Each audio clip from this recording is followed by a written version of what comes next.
Aquilo que nós temos ouvido no dia de ontem, pelo nosso irmão Simão e nosso irmão Daniel, suscita e mostra-nos como é importante nós fazermos notório este Evangelho da Graça de Deus.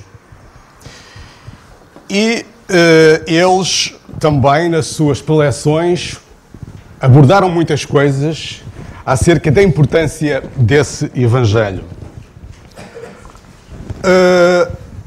Quando nós fomos convidados para falar aqui nesta conferência, nós um dia reunimos-nos e falamos para abordarmos a estratégia que íamos utilizar no sentido de que pudéssemos evitar ao máximo repetições, estarmos a repetir, e por isso, portanto, delineamos, cada um seguia isto, e ficou combinado que eu, depois daquilo que eles iam falar, em termos ouvido o que eles falaram, eu ajustaria depois o meu assunto, ou o desenvolvimento do meu assunto, de modo a que não entrasse por tantas por repetições de coisas que eles disseram, para que, enfim, isto se tornasse mais abrangente, mais claro e mais rico.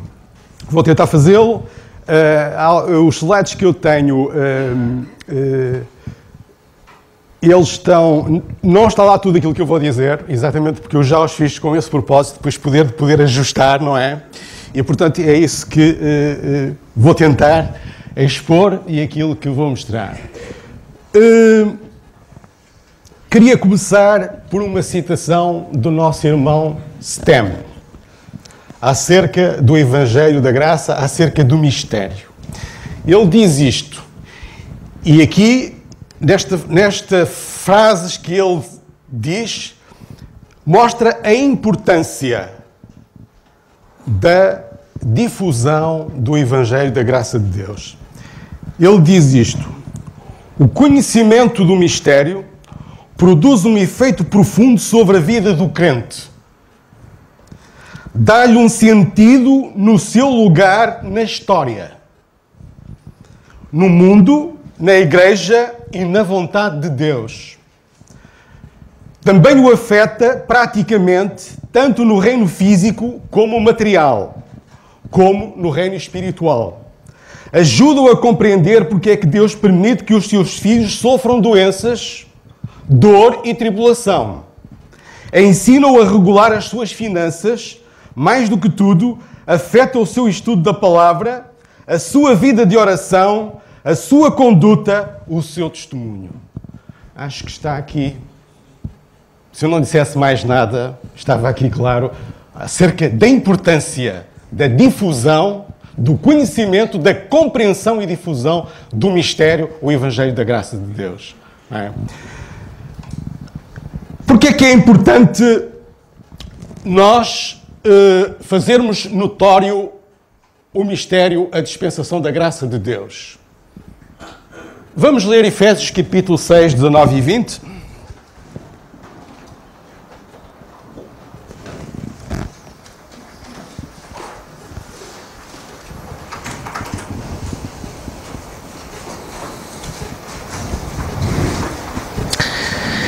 Paulo pedia as orações dos crentes de Éfeso para o seguinte, ele diz no versículo 19, e por mim, para que me seja, diz no versículo 18, orando em todo o tempo com toda a oração e súplica no Espírito, e vigiando nisto com toda a perseverança e súplica por todos os santos.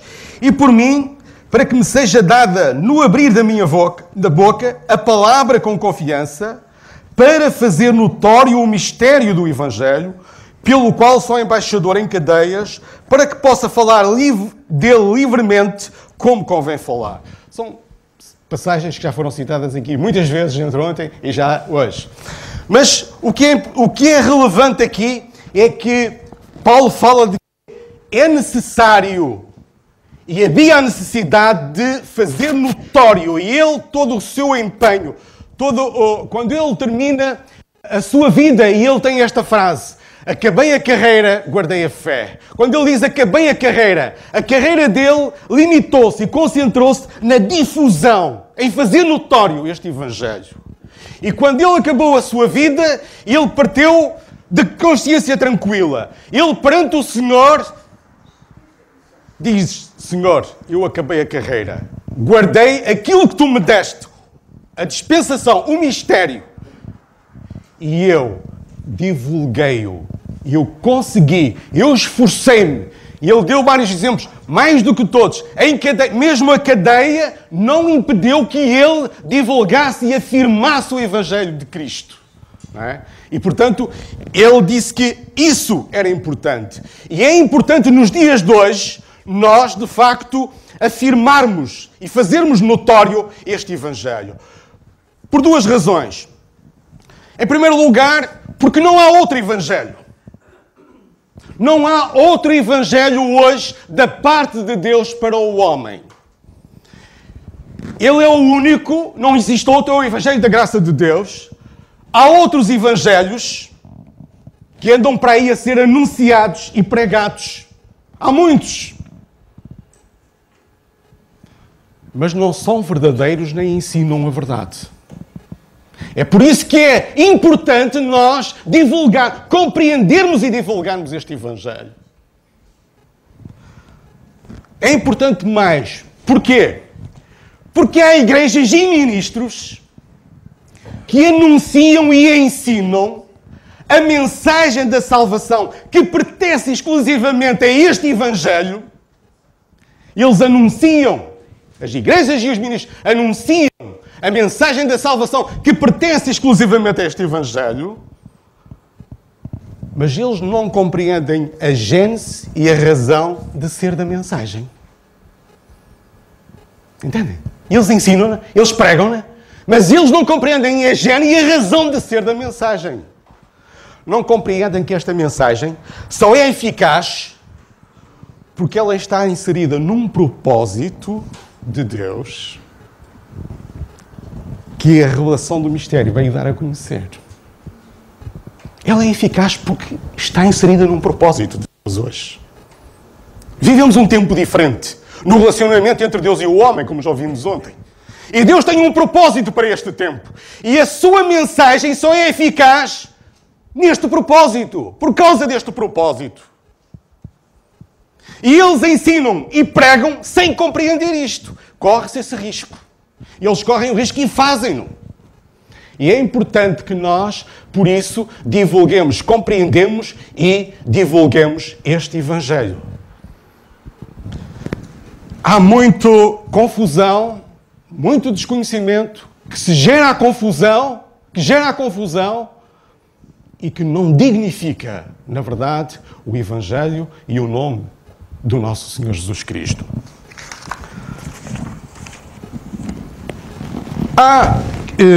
Acerca do mistério, tinha ali as outras passagens, Filipenses 1:27, 2 Timóteo 2:2, mas todas elas se focam exatamente na necessidade de fazer notório o Evangelho. Filipenses 1:27, por exemplo, diz isto. Somente deveis... Desculpem...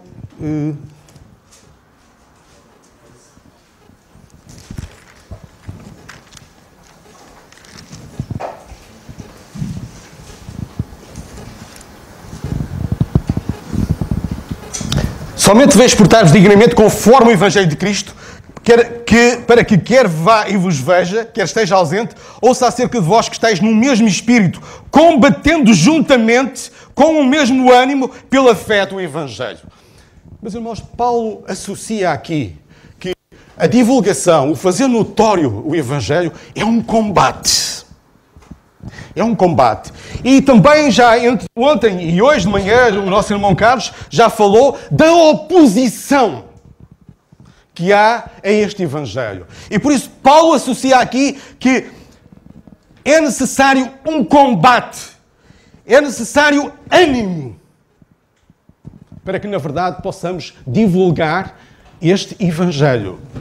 E na segunda carta a Timóteo, neste capítulo 2 e versículo 2, diz, no versículo 2 diz, o versículo 1 diz, tu, pois, meu filho, fortifica-te na graça que há em Cristo Jesus. E o que de mim ouviste, confio a homens fiéis que sejam idóneos para ensinar os outros. Paulo também se preocupou para que, quando ele acabasse a carreira, o Evangelho não ficasse parado. A divulgação da compreensão e da divulgação do Evangelho, do mistério, não ficasse parado. Ele disse a Timóteo, confio a homens. Confio para que ensinem. Não é? Ele diz, a homens idóneos para ensinarem os outros. Portanto, o Evangelho tem uma dinâmica e ela só parará ou só deve parar quando o propósito de Deus estiver concluído.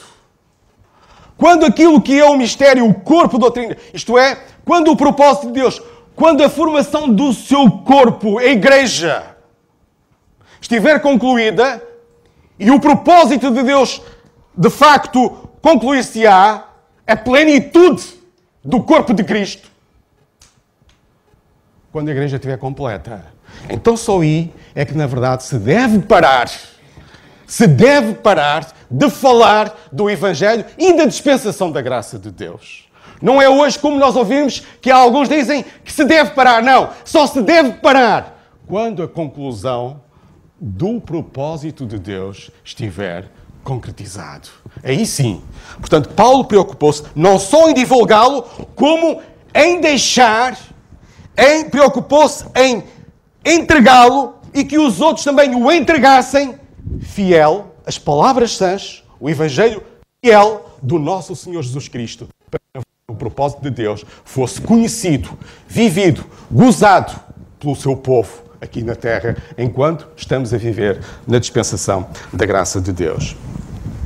Algumas perguntas que nós podemos fazer acerca do mistério, acerca do Evangelho da graça de Deus.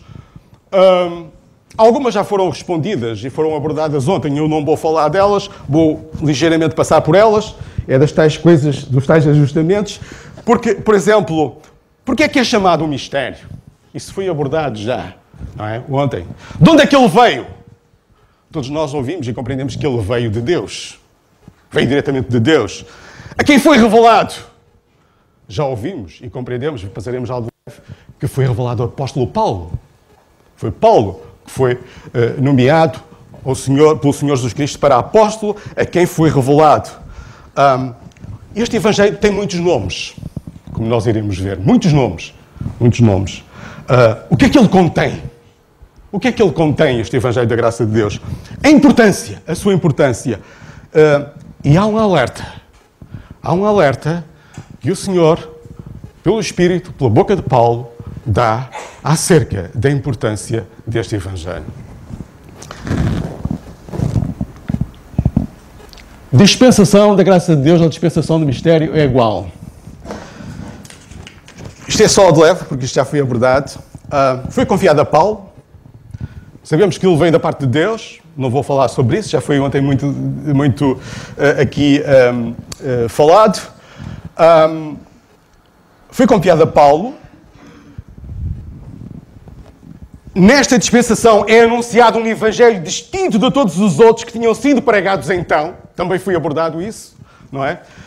É uma mensagem distinta de todas as outras, diferentes das que foram pregadas anteriormente, à introdução desta dispensação, e é diferente de qualquer outra que venha a ser pregada e anunciada depois da conclusão do propósito de Deus, depois do arrebatamento da igreja.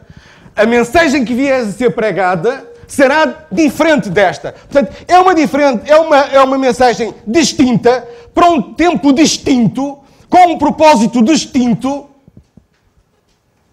em o qual nós fazemos parte pela graça de Deus. Portanto, é uma mensagem que é diferente de todas as outras. Este Evangelho, como eu dizia, portanto, isto já foi falado, eu vou avançar. Não vou deter-me nisto. Este Evangelho tem vários nomes e várias designações na Bíblia. Nós lemos que ele é a revelação do mistério, Romanos 16, 25. Lemos que ele é o Evangelho da graça de Deus.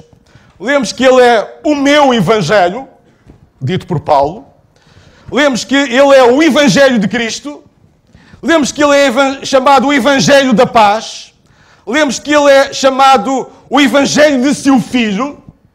Lemos que ele é chamado o Evangelho de Deus, ou é referido como o Evangelho de Deus. É referido como o Evangelho da circuncisão. Da incircuncisão, sim, desculpem. É referido como o Evangelho da glória de Deus, de Cristo, digo. É referido como o Evangelho da vossa salvação. É referido como o Evangelho da glória de Deus bem-aventurado.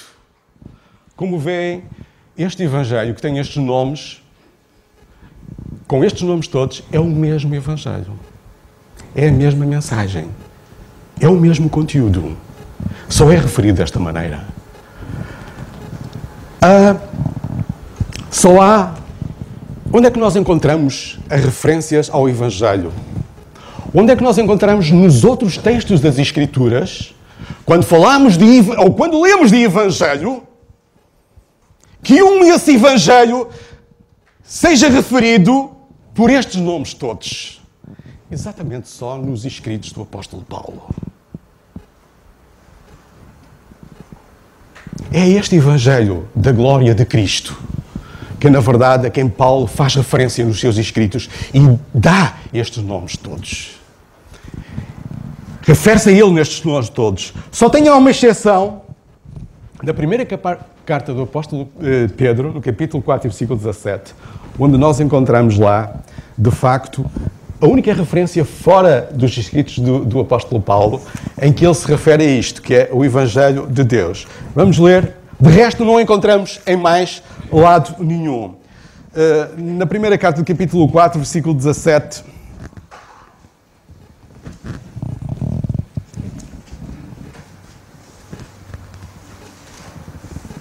ele diz: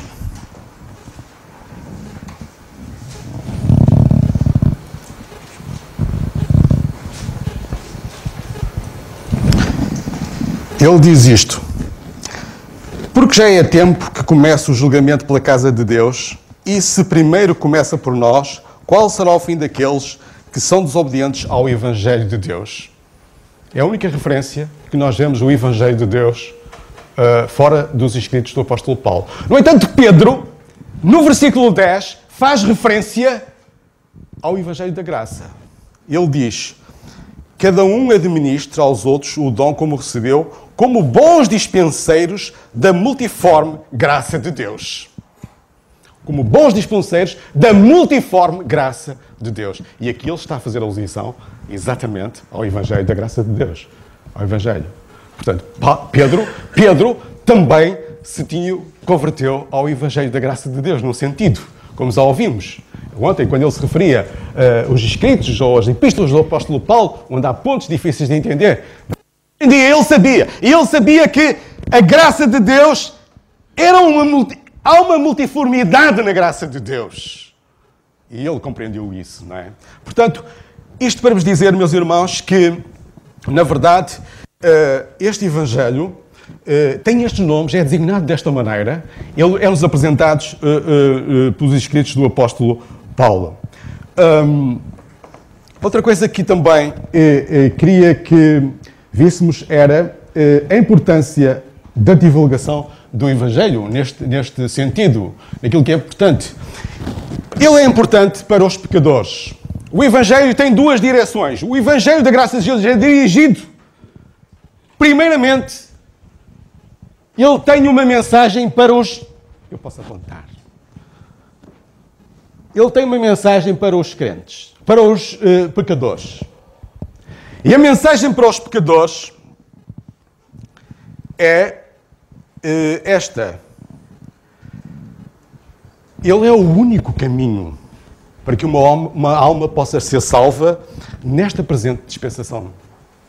Não há outro caminho, outra forma que o homem chegue ao conhecimento da salvação e à salvação no tempo presente que não seja por esta mensagem por esta mensagem do Evangelho da Graça. A salvação é pela graça, sem obras, através da fé no Senhor Jesus Cristo. O perdão dos pecados é pelo seu sangue derramado. Este Evangelho que é o único que, de facto, prepara pecadores para o céu. O Paulo, na carta aos Colossenses, no capítulo 1, ele fala acerca disto e diz que este Evangelho, como que sendo aquele que prepara os homens, os pecadores, para o céu, para estarem capacitados e em condições de usufruir da glória de Deus eterna e vindoura no céu. Colossenses 1:28, nós lemos o seguinte: e em nada vos espanteis dos que resistem, o que para eles, na verdade, é indício de perdição, mas para vós, de salvação, e isto de Deus. E isto de Deus. Porque... desculpa, eu estou a ler Filipenses. Não é isto. Estava aqui qualquer coisa que não estava... ele diz, no versículo 28 do capítulo 1 da carta aos Colossenses, ele diz no versículo 27, aos quais Deus quis fazer conhecer quais são as riquezas da glória deste mistério entre os gentios, que é Cristo em vós, esperança da glória. A quem anunciamos, admoestando a todo o homem e ensinando a todo o homem, em toda a sabedoria, para que apresentemos todo o homem perfeito em Jesus Cristo. Para que apresentemos todo o homem perfeito em Jesus Cristo. Um dos propósitos deste Evangelho é que, de facto, o homem venha ao conhecimento da salvação e seja salvo, para que ele seja depois apresentado perfeito. Perfeito. Não há outra forma de preparar hoje os homens e os pecadores para o céu, para a eternidade, a não ser por este Evangelho. Porque é ele que, de facto, tem as condições que são necessárias para que o homem se torne perfeito em Cristo. Para que o homem se torne perfeito em Cristo.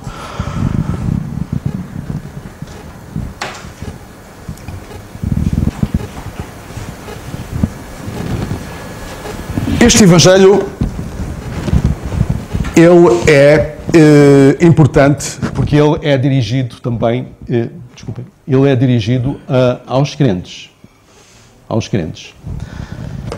Já lemos e já ouvimos, ainda esta manhã o irmão Carlos falou, e estava a falar sobre aquela questão que este Evangelho foi revelado pelo Espírito aos santos, aos apóstolos e aos profetas. E, como nós, de facto, vemos, para os crentes, Deus o revelou aos crentes e para os santos. Diz o Colossenses 1, 26 e 27, como já lemos, o mistério que agora foi manifesto aos seus santos, aos quais Deus quis fazer conhecer as riquezas da glória deste mistério dos gentios. E como foi este mistério manifestado, como agora tem sido revelado pelo Espírito, aos seus santos, apóstolos e profetas. Qual é a importância, meus irmãos, de nós compreendermos e divulgarmos este mistério? Porque ele é-nos dirigido a nós. Ele foi revelado a nós, para nós. É nele que nós conhecemos a nossa posição em Cristo. É nele que nós conhecemos o propósito de Deus para cada um de nós na presente dispensação. É nele que nós conhecemos, de facto, a glória do nosso Senhor Jesus Cristo. E já iremos falar um bocadinho mais à frente sobre isso. E ele foi revelado para nós. Para nós. E por isso é importante que cada um de nós o compreenda. É importante que cada um de nós compreenda e o divulgue e fale dele. E fale dele. E o confirme perante aqueles que são a oposição e também que falemos dele entre nós. Entre nós. Porque o crente é salvo e precisa de ser ensinado. Ele tem que ser ensinado nas nossas igrejas. Ele tem que ser ensinado aos crentes. Porque ele foi revelado para nós, aos santos. Ele deve ser pregado a mensagem da salvação aos descrentes. E depois deles salvos, associados a uma igreja, nessa igreja, eles devem receber este ensino. Ensino. Este ensino. É isso que nós vemos.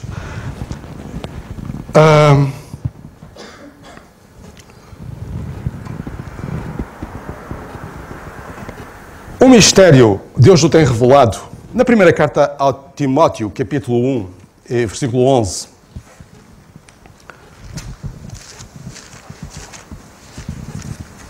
Há uma coisa que eu queria referir.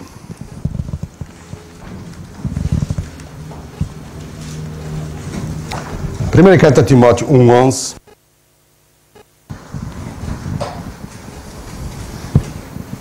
Ele diz isto.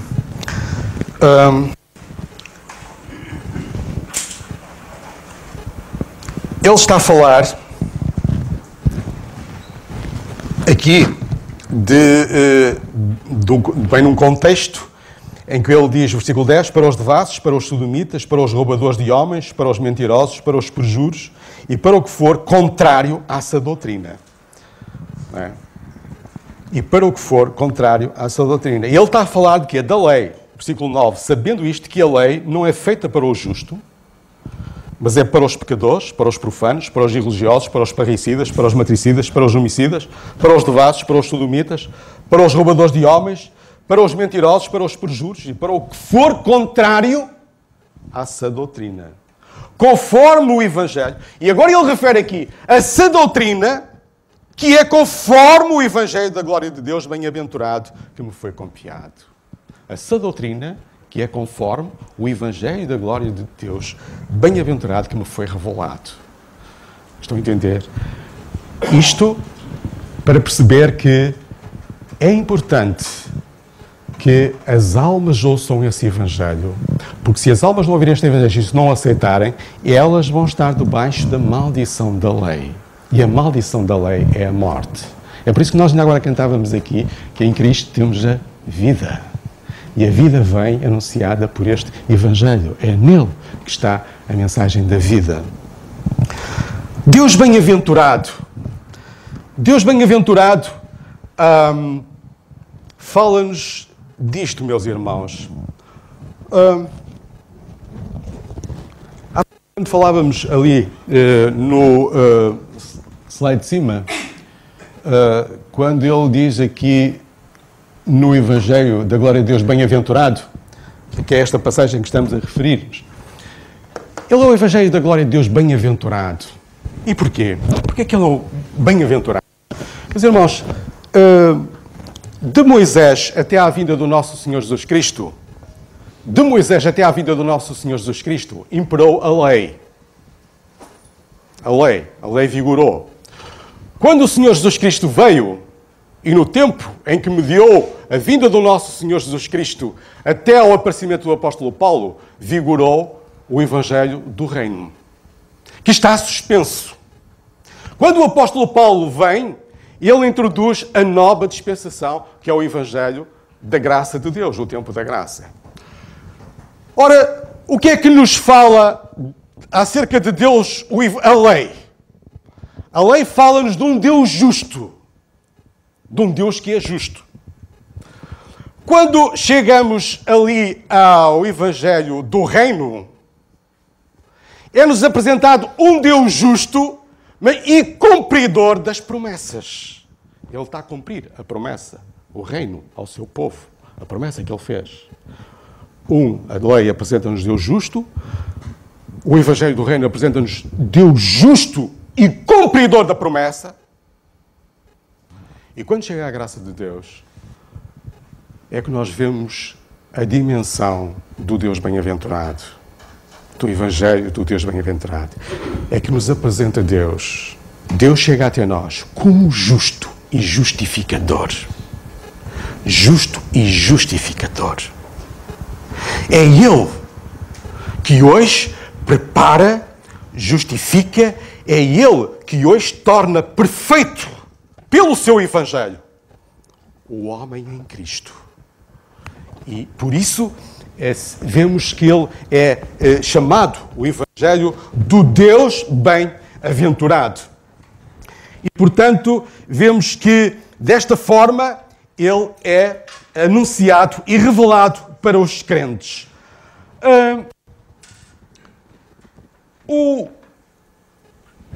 Na linha B, nós vemos ali que Deus tem revelado este Evangelho, e há outra coisa que é da vontade de Deus. É que todos o entendam. Todos o entendam. Não é? Deus quer que todos entendam o seu Evangelho. Este Evangelho não é nada complicado. Quando nós ouvimos falar, só falam doutrina. É só doutrina. Meus irmãos, doutrina é o Evangelho. E ela não é complicada. Deus quer que todos o compreendam. Deus quer que todos vejam e o entendam. Os perdidos e os salvos. Os perdidos, diz a palavra de Deus, que Ele quer que todos os homens se salvem. Este é o desejo da vontade de Deus. Quer que todos os homens se salvem. E depois diz, no mesmo versículo, e depois de estarem salvos, Deus quer que eles cheguem ao conhecimento da verdade. Cheguem ao conhecimento da verdade. Portanto, meus irmãos, é importante nós percebermos que é da vontade de Deus, que cada um de nós aqui quer que nós compreendamos o seu Evangelho, porque ele foi revelado para nós. Para nós. E nós precisamos de usufruir dele, gozar dele. Já iremos ver como ele é importante na nossa vida. E como aquele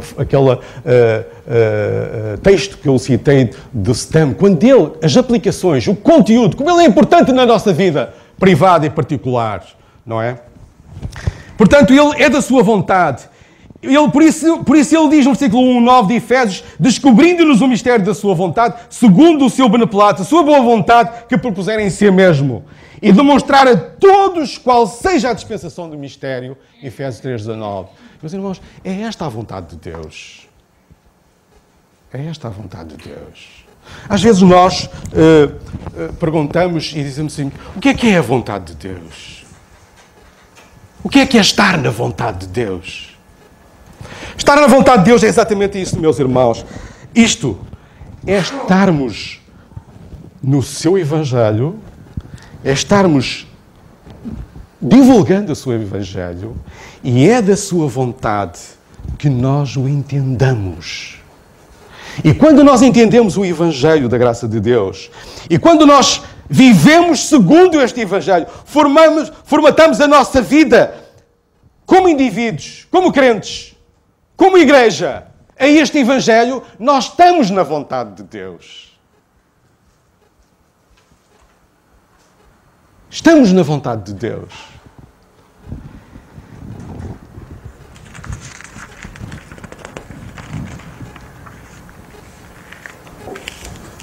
Queria falar agora um pouco também sobre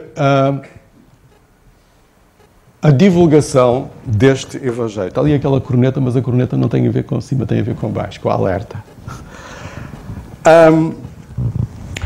Diz-nos assim, a sua divulgação implica ousadia e oração. Ousadia e oração. Já vimos que este Evangelho tem uma oposição, já referimos que este Evangelho tem uma oposição muito grande. Tem uma oposição satânica.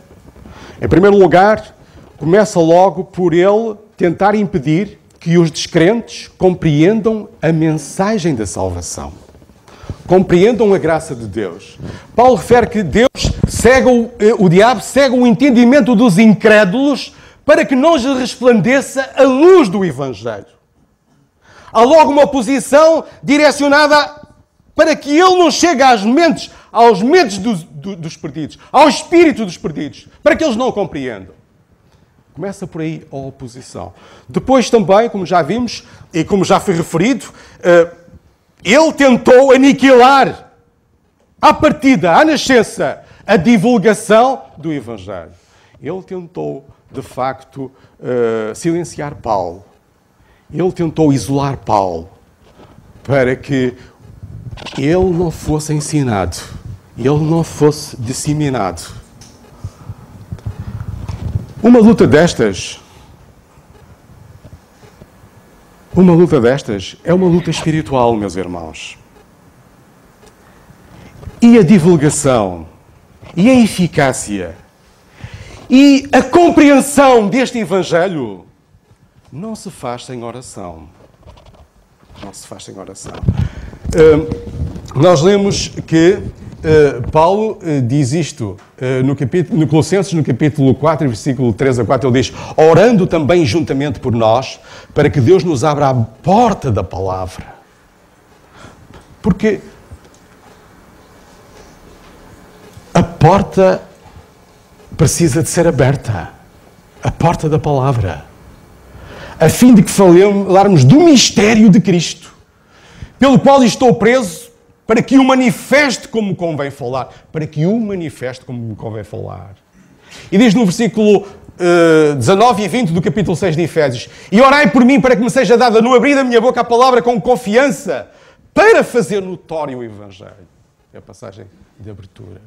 Meus irmãos, é um trabalho que exige oração. A uns é-lhes dado a capacidade de o divulgar pela pregação. A outros na igreja hoje é dada a capacidade de o ensinar aos membros das igrejas. E aqueles que não têm a capacidade de o divulgar nem de o ensinar, têm outro ministério, que é muito importante, que faz parte do ministério. E por isso Paulo dizia: orai para que o ministério, para que a porta da palavra se abra, para que ele seja anunciado com confiança, para que se manifeste, para que ele seja manifestado.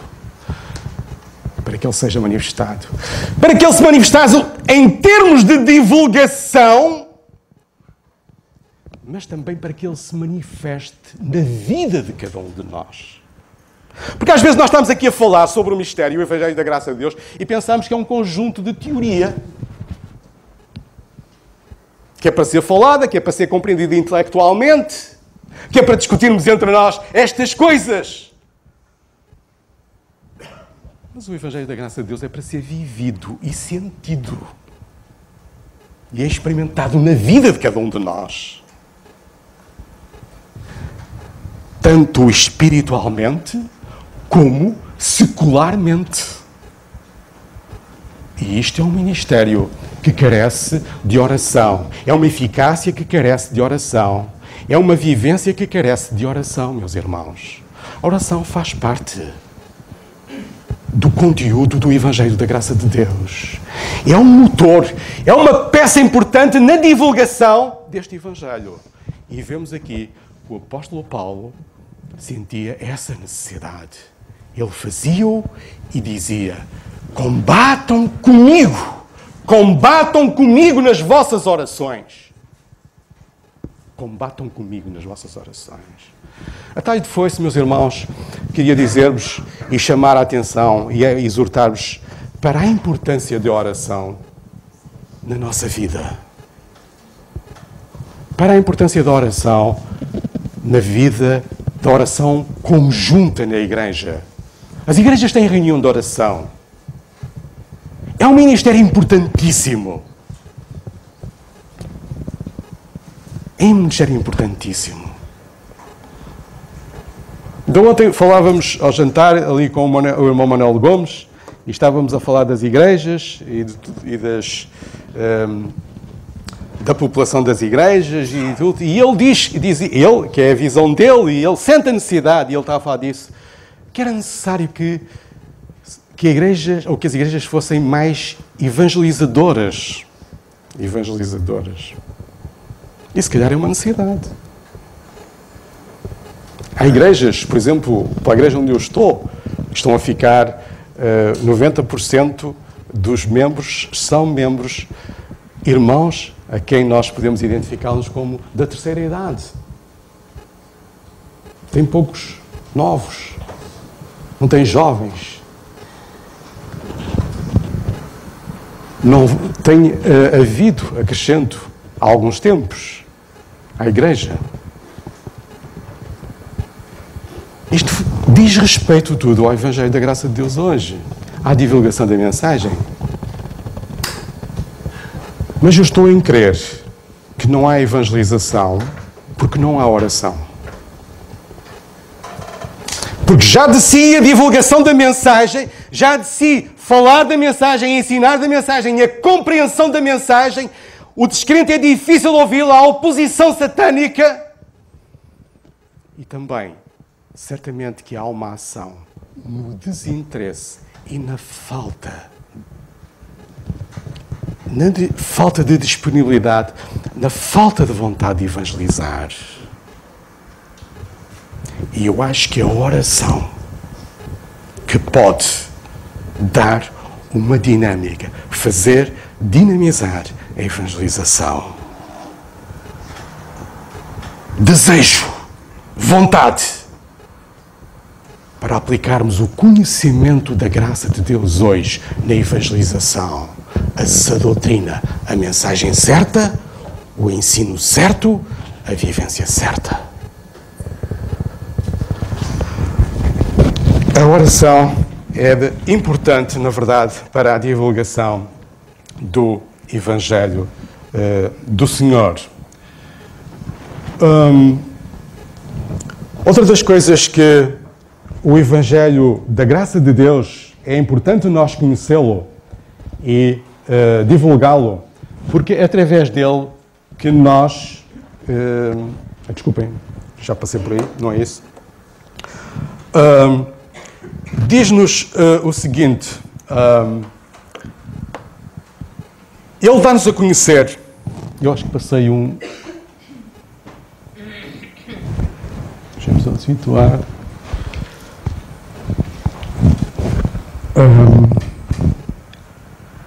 Desculpem lá, onde é que eu estou?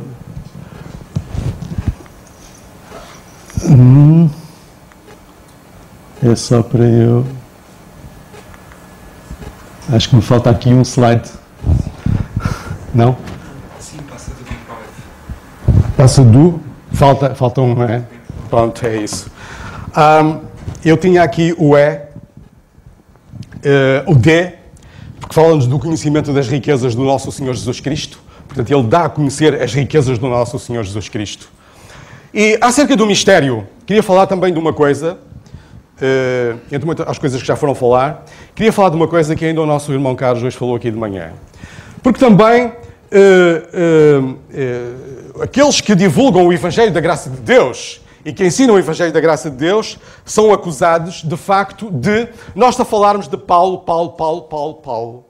e não falarmos do Senhor Jesus Cristo. E parece que tiramos do Senhor Jesus Cristo a importância ao Senhor Jesus Cristo. Já falámos nisso. Mas eu queria vermos que não. Que o Evangelho da Graça de Deus exalta, de facto, a glória do nosso Senhor Jesus Cristo. E nós, ao falar dele, ao vivê-lo, ao ensiná-lo, estamos a exaltar o nome do nosso Senhor Jesus Cristo.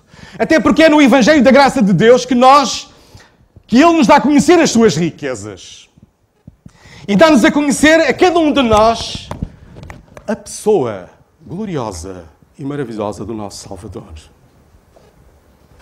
Às vezes nós não temos a consciência da importância da glória de quem é o nosso Salvador, de quem é o nosso Senhor. Não é? Nós já o conhecemos como nosso Salvador. Agora conhecemos-lo como nosso Senhor. Agora vemos aqui o seguinte. Paulo escreve e diz em Colossenses capítulo 2, capítulo 2 da carta aos Colossenses, ele diz o seguinte.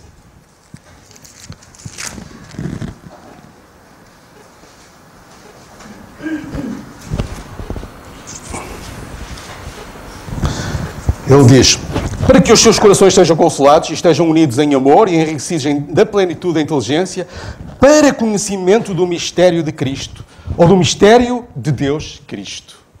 Estão a ver, meus irmãos? O mistério, o qual nós estamos aqui a falar, o mistério, a dispensação da graça de Deus, da qual nós pregamos, anunciamos, estudamos,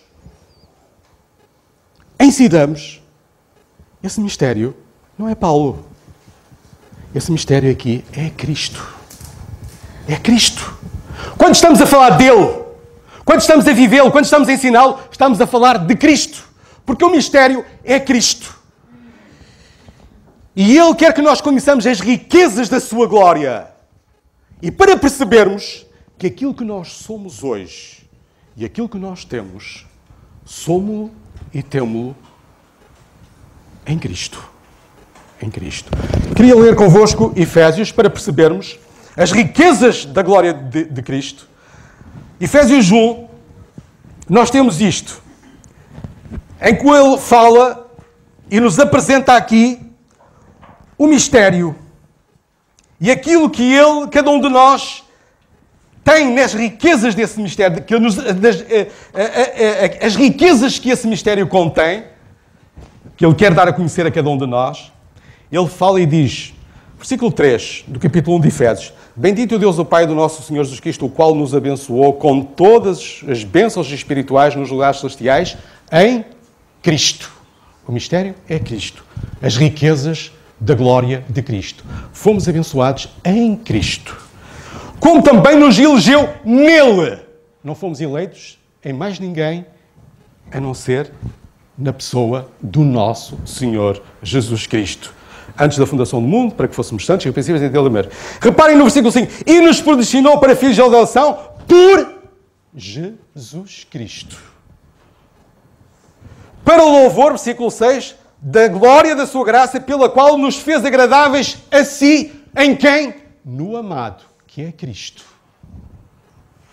Em quem temos a redenção, em quem? Em Cristo.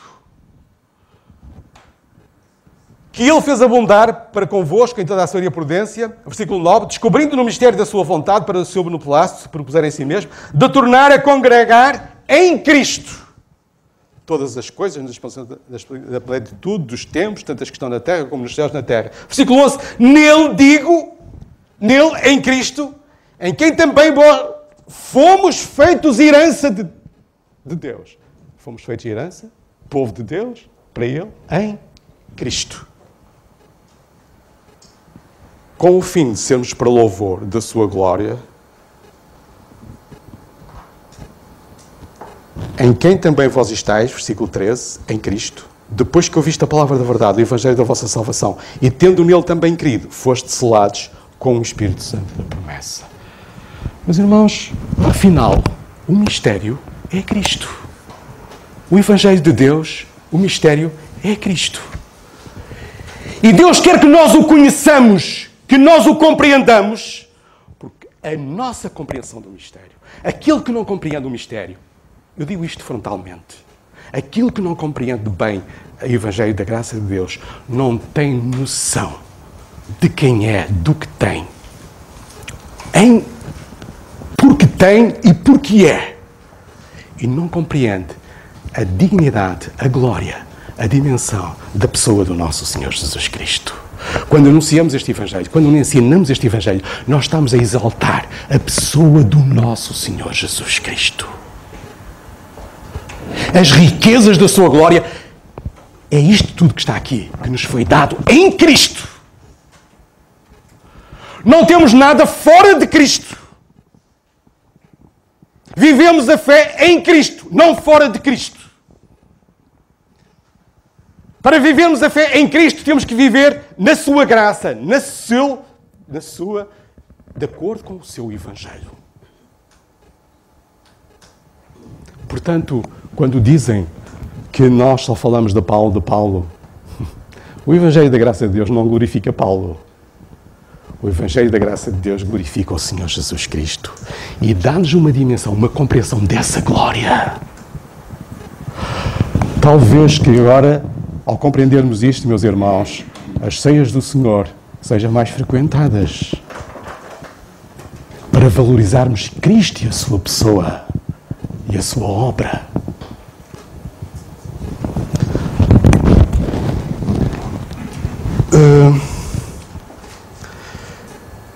No F, agora sim, nós temos ali proclamada a revelação para a obediência da fé, mas que se manifestou agora e se significou pelas Escrituras dos profetas, segundo o mandamento de Deus eterno, a todas as nações para a obediência da fé. Este Evangelho, meus irmãos, não sei a hora. Este Evangelho é anunciado hoje a todas as nações para a obediência da fé. Para a obediência da fé. Não há nação nenhuma hoje que chegue a Deus por outro Evangelho. De outra forma. Não há nação nenhuma que tenha um privilégio diferente dos outros. Das outras. Todas são iguais. Diz-nos aqui a Escritura, mas que se manifestou agora e se manifestou pelas Escrituras dos profetas, segundo o mandamento de Deus eterno, a todas as nações para a obediência da fé. A obediência da fé é exatamente aquilo. Todas as nações, todos os povos, nações, línguas, todas as pessoas deste mundo hoje chegam a Deus para a obediência da fé. A obediência a este Evangelho, a este corpo de doutrina, que o faz ver e o faz compreender que ele só pode ser salvo pela fé sem as obras. Pela fé sem as obras. E aqui queria, um parentezinho, falar disto. Muitos têm ouvido, e tem-se ouvido, e cria-se muita confusão, quando se fala do Evangelho da Graça de Deus, que é, a mensagem é salvação sem as obras, muitos têm falado assim, então, mas quando se pregavam os outros Evangelhos, pregava-se que a salvação era pelas obras? Quem faz essas perguntas? E há muitos que estão a fazer essas perguntas. Então, mas os outros não se salvavam também, não era pela fé? Eram as obras que os salvavam? Quando nós dizemos, e quando afirmamos, e quando mostramos aquilo que está aqui escrito que diz a salvação é pela fé sem as obras, dizemos, então, mas e os outros? Não era pela fé também? A salvação nunca foi pelas obras. A salvação foi sempre pela fé. Porque se a salvação fosse pelas obras, o Senhor Jesus Cristo não precisava de ter vindo. Cada um fazia as suas obras, cumpria a lei e era salvo. As obras confirmavam era a fé. As obras eram confirmação da fé. Aqui, nós somos salvos pela fé sem obras. Nós não precisamos de fazer nada para confirmar a nossa fé. Nós cremos e somos salvos. E as obras que nós fazemos é um reflexo da nossa salvação. Não é para confirmação de nada. É isso.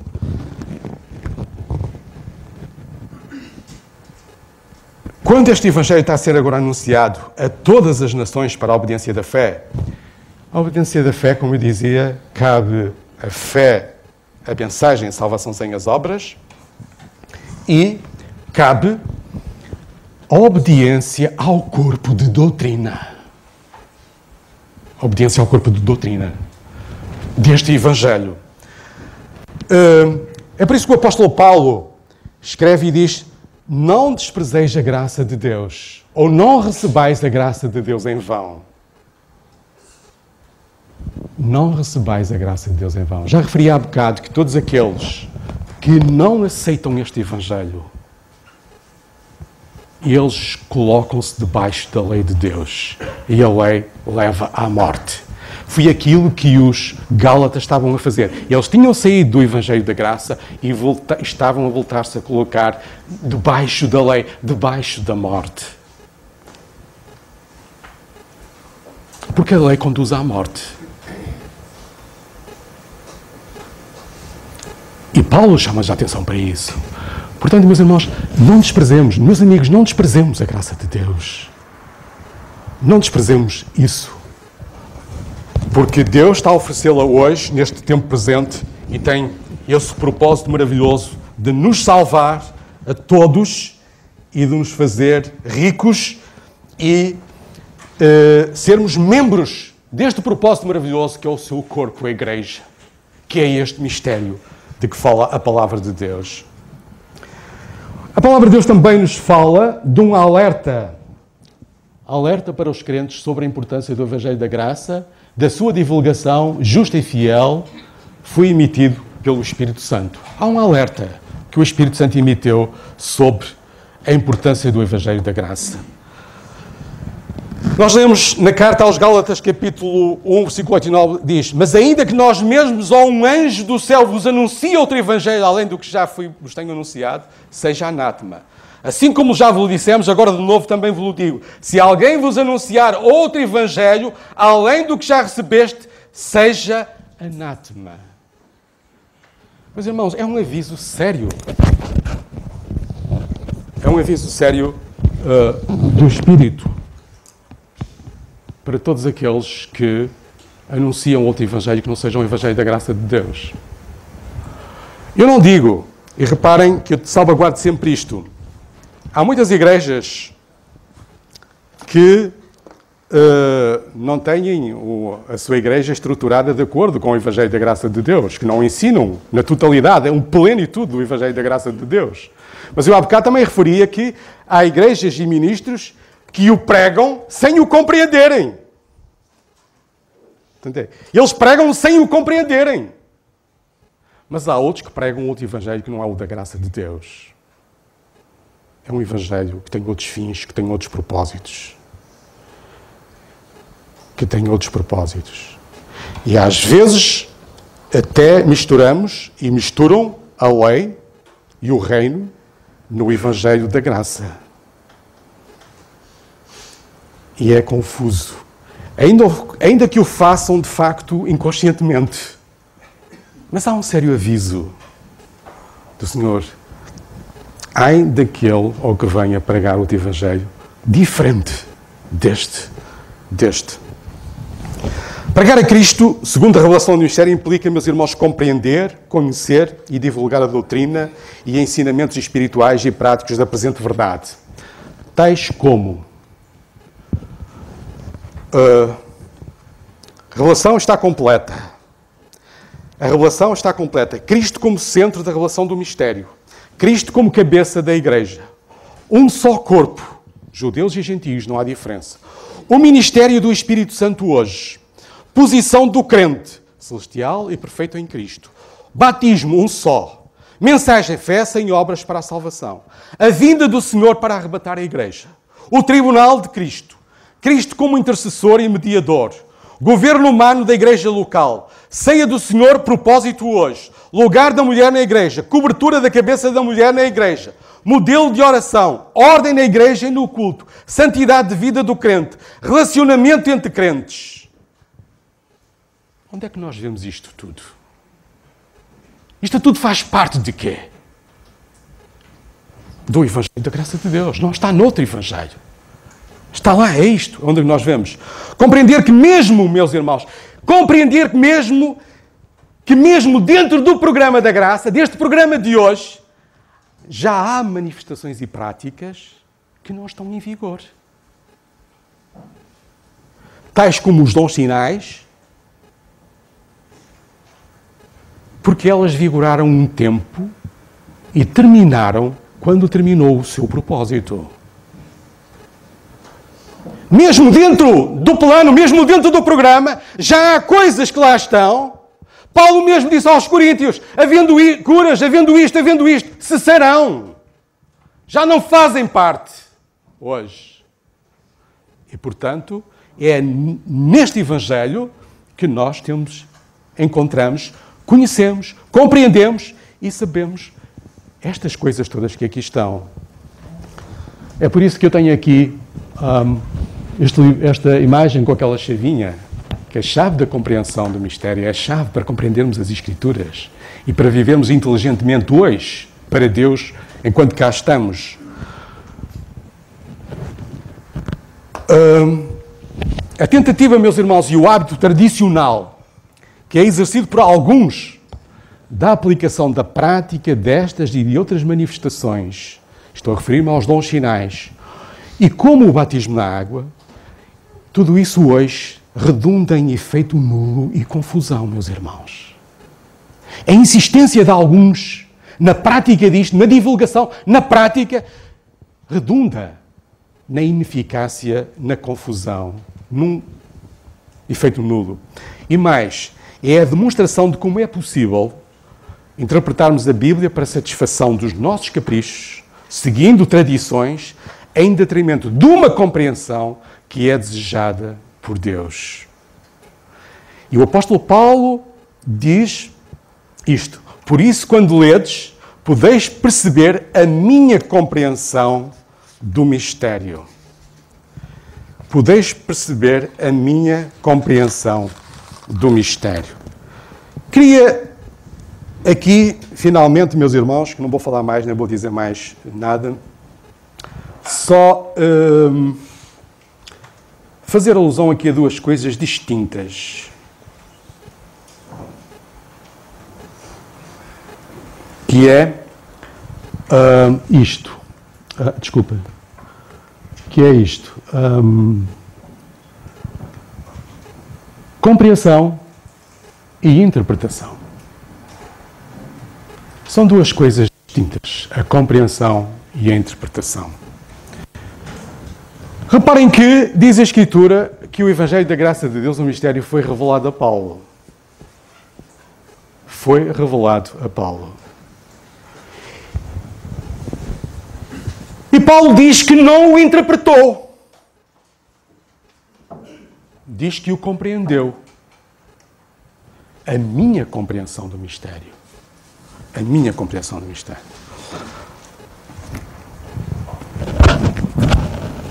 Deixem-me dar-vos um exemplo para tentar mostrar-vos e para ver se eu consigo explicar-vos a diferença entre a compreensão e a interpretação. Nós temos um televisor em nossa casa. E estamos habituados a lidar com o televisor. Pegamos no comando, ligamos, vamos aos canais, aquilo tudo. Entretanto, o televisor queimou-se.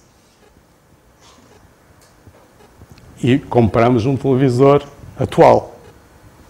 O televisor atual, que vem cheio de funções novas, opções novas, não é? E o que é que fazemos? A nossa tendência é interpretar o televisor. Porque vimos formatados de trás do outro, pegamos no comando daquele, sabemos qual é o botão que liga, pique, interpretamos. Ele liga. E como vinhas ainda formatado do outro, pegamos no comando e pegamos naquele botãozinho do comando e pimba, interpretamos. Este é aquilo. Este botão é para aquilo. Pois, mas é que neste não dá nada. E depois lembramos no outro botão porque queremos outra opção do televisor e clicamos no botão do comando. E ele não dá nada. Porque estamos a fazer uma interpretação do comando. Não temos uma compreensão do comando.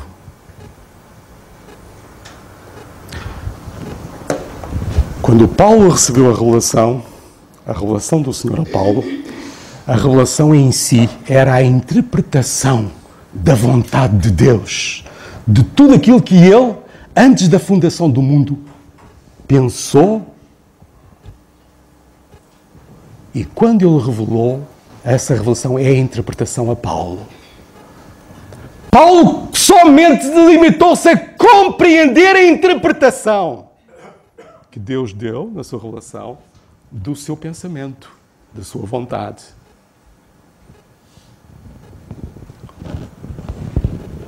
Então, como é que eu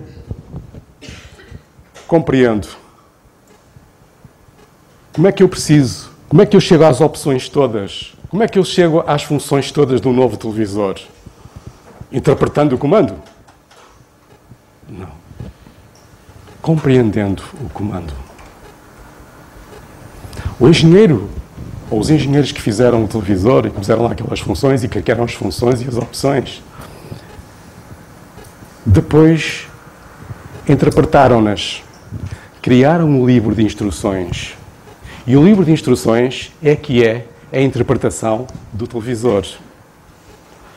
Nós só temos que compreender o livro de instruções, porque o televisor já foi interpretado. Nós só temos que o compreender. É por isso que muitos hoje, e o grande problema é que eles limitam-se a interpretar, andam à procura da interpretação da Escritura. E nunca chegam à compreensão do Evangelho da Graça de Deus. Porque eles procuram interpretá-la. E uma interpretação liberal da Bíblia, uma interpretação liberal dos textos, uma interpretação liberal do Evangelho da Graça de Deus, leva a que nós descontextualizemos passagens, forcemos passagens, omitamos passagens, espiritualizemos passagens, e tudo isso porque procuramos interpretar para a nossa conveniência. Ora, o Evangelho da Graça de Deus não se interpreta. Ele é a própria Escritura. É a mesma Escritura que o interpreta. Ele está aqui interpretado. Nós só temos que o compreender. É por isso que o apóstolo Paulo diz: se percebeis a minha compreensão do mistério e não a minha interpretação. O Evangelho da Graça de Deus, meus irmãos, não é para ser interpretado, é para ser compreendido. Por isso nós temos que estudar a Escritura, temos que compreendê-la, temos que guardá-la, temos que anunciá-la, e é importante que nós façamos notório o Evangelho da Graça de Deus.